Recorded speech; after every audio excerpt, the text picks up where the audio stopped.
Now, in order to use that entered data and create a user on Firebase or get such a token, we need to go to the Firebase console and there to Authentication. And here you need to set up a sign-in method. You can also do this here under the Sign-in Method tab. And here we want to go with email password and enable this. Only this first one. Click Save. And now Firebase supports creating users with email password. And of course, it also supports logging those in.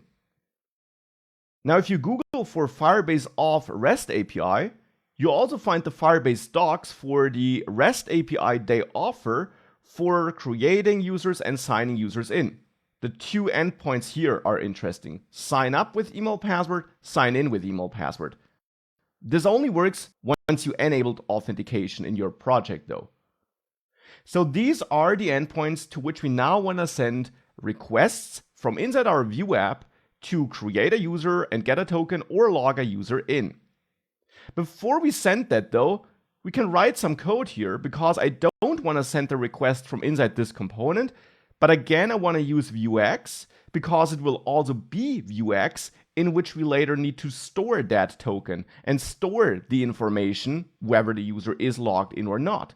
Because that login mode in which we are will affect what we want to display on the page here, for example in the navigation. So we need that as app-wide state. Now for this we can create a new module, the auth module, or we manage this as root state in our main store object, so to say.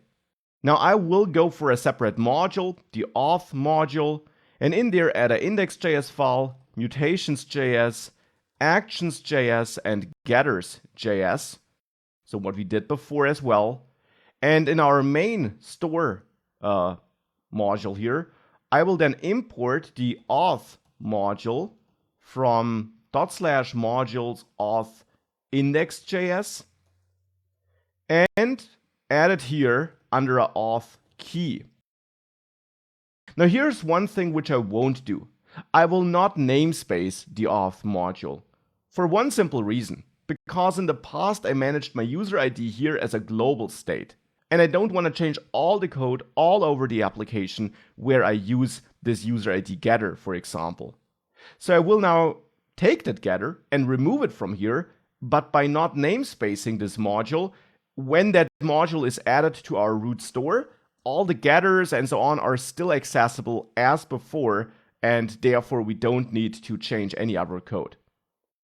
So with that, however, I will grab this getter object here, remove it and remove the getters key here, and go to my getters.js file in the auth folder and export that object. And grab the state here, this entire state actually, cut it as well, and add this to index.js. Here I export a default object, and here I'll bring in that state. And here we then also import mutations from mutations.js, import actions from actions.js, and of course also import getters from getters.js, and add all those things to this auth module object. So add mutations, actions, and getters using these JavaScript shorthands. And now we just need to export empty objects in actions and mutations. We got our getter and getters. And with that, we now are using that auth module. Here, I now want to define actions for logging in and signing up. And of course, also mutations that will be committed once that succeeded.